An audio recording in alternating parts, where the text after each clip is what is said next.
¿Qué tal? Hoy quiero hablar de Licorice Pizza, la película más reciente del famoso y exitoso director Paul Thomas Anderson. En general con los críticos sí ha sido muy alabada, sí ha tenido una muy buena recepción, pero con las audiencias sí ha tenido un poco más de conflicto. Y esto es principalmente debido a la diferencia de edad entre los protagonistas, Alana y Gary. Alana tiene 25 y Gary tiene 15. Y voy a empezar diciendo que considero que el tema de la relación entre estos dos personajes, o sea, tanto el cómo se da, es parte de la propia historia, es decir, es parte de los temas que busca explorar la película. Y algunos de estos temas son el buscar tu lugar en un mundo que está en constante cambio, en el que es difícil encontrar qué es lo que debes hacer. También tiene mucho que ver el tema con romper las reglas, es decir, durante toda la película también tanto los personajes como el contexto social y político que viven, que de hecho la película está ambientada en los 70 en Los Ángeles y sí te explican bastante cómo era ese lugar y tiempo. Y se tocaba mucho el tema de ir contra la corriente, de hacer cosas que no estaban consideradas como lo normal, o la constante innovación, o la constante búsqueda de evolución.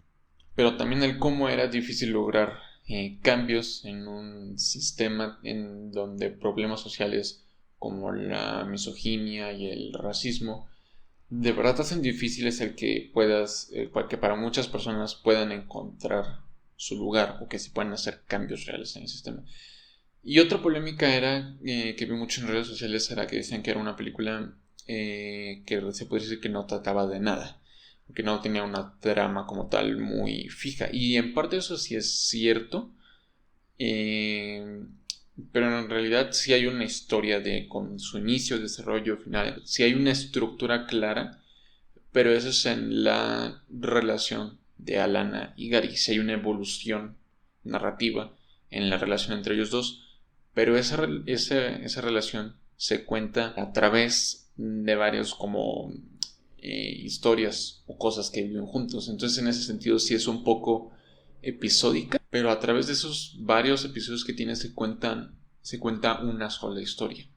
Entonces, pues sí, más o menos es un poco así como de que no tiene una estructura general como tal en cuanto a la trama, pero sí en cuanto a sus personajes. Y otra cosa que no esperaba para nada es que, como a mí me gusta siempre ir lo más en blanco posible a las películas, yo no sabía que Licorice Pizza era una comedia. Entonces, cuando empecé a ver la película y me di cuenta, la cantidad de tintes comédicos que tenía fue como de, joder, qué bueno, qué agradable sorpresa, porque no tenía ni idea que iba a ser una comedia. Y fue una comedia que me funcionó bastante bien. Y no sé, me hizo reír durante toda la película. Y sí, eso fue una agradable sorpresa y creo que fue un elemento que también funcionó muy bien en la película. Ahora sí, ya ahondando un poquito con spoilers o con cosas puntuales que pasan en la trama. Por ejemplo, el tema de la rebeldía se ve, por ejemplo, en las camas de agua, ¿no? Lo venden como que es algo eh, nuevo, que es algo innovador, que va a cambiar el futuro. Y viendo esto con retrospectiva, se sabe que pues, las camas de agua son algo que ya no existe, que ya no se da, que no pegaron. Que eso también es un poco del punto temático, ¿no? O sea, el cómo era como que se buscaba cambio, que se buscaba innovación, pero al final no siempre se pueden cambiar las cosas. O por ejemplo también el como al momento en que se despenalizaron las máquinas de pinball, Gary también abrió su negocio de pinball. Entonces como que siempre estaban buscando ese punto como de qué era de qué era lo más nuevo o qué era lo que se pensaba que iba a ser el futuro. Y por ejemplo también se retrata mucho la parte de la excesividad o de cierta forma abuso de poder o cómo la fama afectaba a muchas personas, en especial en una ciudad como Los Ángeles que está tan arraigada al tema hollywoodense, por ejemplo con los temas de los personajes de Sean Penn y de Bradley Cooper, que en el que se nota como de cierta forma muchas veces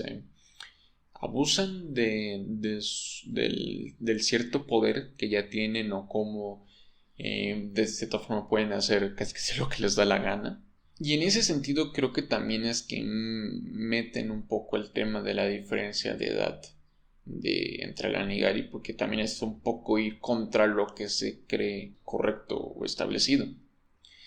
Pero de hecho no solamente la relación, sino por ejemplo también el propio Gary es un poco ir contra la corriente porque tiene 15 años, pero ya es prácticamente un hombre de negocios que funda sus propias empresas y es prácticamente independiente, ¿no? Entonces sí siento que es algo recurrente en la película, esas dinámicas de poder que hay según el quien tiene la ventaja o no, y el cómo se utiliza eso. Por ejemplo, la relación de Alana y Gary empezó porque Alana está frustrada de que no puede encontrar un trabajo mejor, que sigue viviendo con sus padres, etcétera, etcétera. Y Gary, que lo ve como un niño prodigio, ve la oportunidad de salir de su situación actual. Realmente lo está utilizando para lograr sus objetivos personales. Realmente al principio no es tanto porque realmente esté enamorada de él. Y después, aunque se tardaría en revelar a la audiencia, en realidad Gary también está utilizando a Alana porque la ve mucho como un objeto o como un premio que le está consiguiendo por su trabajo y por todo lo que está haciendo. Y tan así que Gary nunca le reconoce a Alana el trabajo que ha hecho porque en realidad son socios de negocios y han trabajado juntos y las empresas y eso que construían lo estaban haciendo juntos y Gary siempre decía que no la reconocía como su compañera de trabajo o algo así, siempre le llamaba como su compañera o como que alguien que nada más estaba con él pero que él era el verdadero hombre de negocios cuando en realidad no era así. Y este es uno de los primeros puntos de lo de las restricciones o de los impedimentos que había en la sociedad, como la misoginia, porque Alana se encuentra con que Gary prácticamente solamente la busca como para su propia satisfacción, o por ejemplo que cuando buscan papeles como actriz le piden hacer escenas de desnudos y pues ella accede para poder conseguir papeles, pero Gary no quiere. Dice que porque todos los demás pueden verla desnuda y él no puede. Literal, eso es un machismo de lo peor. Literal, porque literalmente se quiere prácticamente adueñar de ella. Y así como eso también se muestran muchos otros problemas sociales como el racismo, por ejemplo, el señor que era dueño del restaurante japonés, pero que también metían comida estadounidense y que con las que eran sus esposas, que son japonesas, y que él por alguna razón seguía hablando inglés, pero con un acento japonés, y que él en realidad nunca habla japonés, y de hecho siempre en varias escenas se ve como esas mujeres japonesas siempre se ven amenazadas u ofendidas por cómo esta persona se está apropiando o interpretando su cultura. Y sí, ese es uno de, ese también es uno de los grandes problemas que ha habido y que todavía hay, pero en menor cantidad que había durante esta época de los 70 en Los Ángeles, etcétera, etcétera. O por ejemplo también que cuando Alan está haciendo su casting que le dice que se están buscando ahora muchas mujeres judías para papeles. Entonces sí se habla, sí se tocan muchos temas así como de cómo en la cultura estadounidense se empezaban a apropiar o a utilizar culturas extranjeras como para beneficio propio y no por realmente querer representarlas. Y eso me parece, si alguien sabe un poquito más del tema puede decirme en los comentarios, pero creo que esto es similar o tiene que ver con el tema del tokenismo. Y también está el tema con la candidatura de este político que no recuerdo su nombre, pero con el que Alana se asocia, y de cómo este político tiene que ocultar su homosexualidad para poder evitarse problemas para su candidatura. Y que de hecho, esa es una de mis partes favoritas, esas conversaciones que tiene el personaje de Bernie Safdie con el que es su novio y con Alana. Y esto también va en línea con el tema de cómo hay misoginia, racismo y también homofobia que puede evitar que las personas puedan desempeñar ciertos trabajos o que se les reconozca cierto trabajo.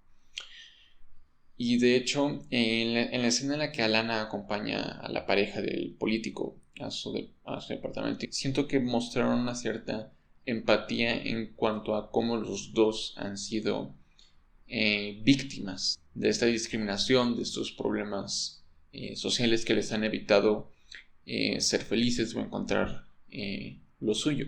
Y de hecho, una de las partes clave es cuando esta persona dice, o sea, que es que le llama tonto al político Walsh, algo así, creo que es el apellido, no recuerdo bien, y dice que es un tonto por querer seguir ocultando su relación entre ellos dos, pero que es su tonto.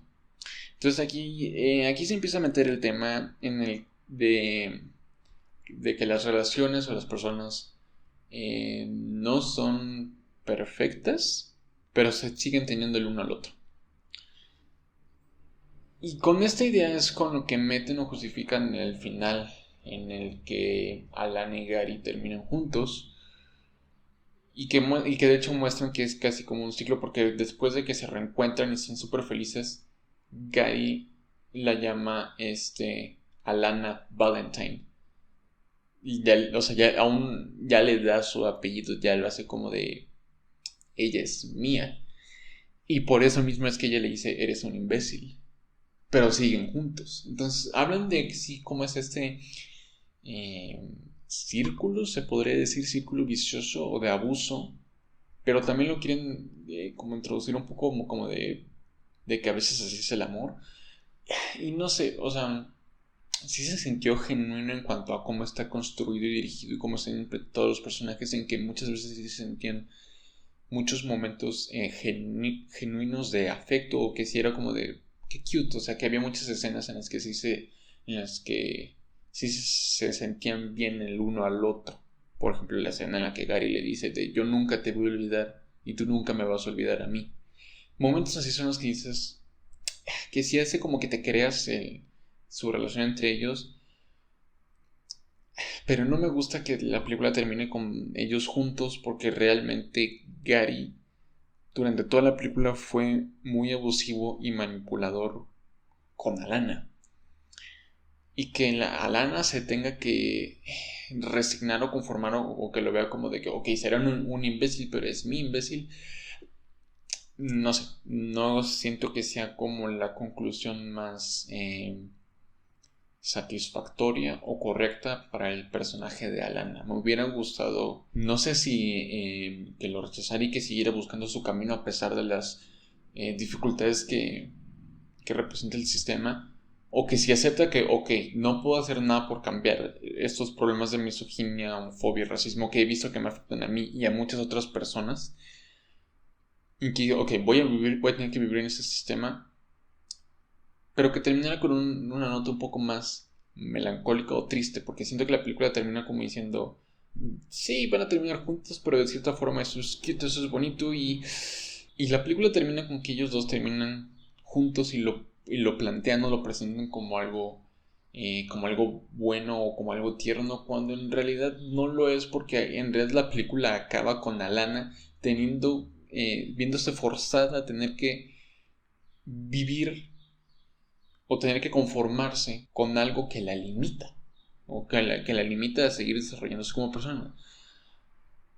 Y queda rarísimo, tanto por ese abuso que hace Gary como porque al final es como que les termina valiendo el hecho de la diferencia de edad. Tampoco se reconoce tanto como de que está mal. ¿Qué digo? No creo que sea problema de la película o no creo que hace mal a la película que el personaje sea malo o que no reconozcan los actos incorrectos que hacen, pero sí puede sacar un poco la audiencia en cuanto a que porque puede ser un poco insatisfactorio para algunas personas el que no se reconozca que esto está mal. Aquí surge una conversación interesante de si una película tiene el trabajo o la obligación moral de reconocer esto está mal o no, o dejar así como de que, ok, si está mal, está mal, pero estos personajes, estas personas, no lo reconocen, no lo aceptan. Y no sé, ese es un tema de conversación un poquito más difícil y un poquito más extenso que va más allá de solamente esta película. Pero sí, a pesar de que no se reconoce esa diferencia de edad, sí sentí un poco frustrante el cómo terminan los personajes, a pesar de que durante toda la película la sentí muy disfrutable y muy bien hecha. Y que de hecho sí se compensa un poco esa diferencia de edad con el aspecto de que Gary a veces pareciera más adulto que la propia Lana con todos sus negocios y siendo tan extrovertido y capaz de ser tan independiente, y a Lana teniendo que buscar a alguien más que la pueda sacar de ahí, que no ha salido de cierta forma de su juventud. Sí terminó un poquito con el sabor agridulce en el sentido de que toda la película la sentí tan bien ejecutada y entendía por qué hacían lo que hacían, pero el final en donde terminaron los personajes no me convenció del todo. Y sí, creo que sí la puedo considerar tal vez mi película favorita o la que más disfruté del Paul Thomas Anderson de las que he visto. Hasta la fecha solo he visto 5 de él. Y creo que esta sí es la que más he disfrutado, pero creo que sí podría decir que la mejor sigue siendo There Will Be Blood. Pero la tendría que ver de nuevo como para decidir, pero aún así es una... Definitivamente sí es una película muy destacada por su ejecución y por su historia y todo y por los temas que toca, que sí me deja un sabor agridulce al final. Ah, y bueno, también quería aclarar que una disculpa por el fondo un poquito más, bueno, mucho más simple y aburrido. Me acabo de mudar hace poco y pues no tengo mi librero ni mis cosas aquí. Así que pues, tanto ustedes como yo nos vamos a tener que conformar con este fondo más simple por un tiempo. Gracias por haber estado aquí y hasta luego.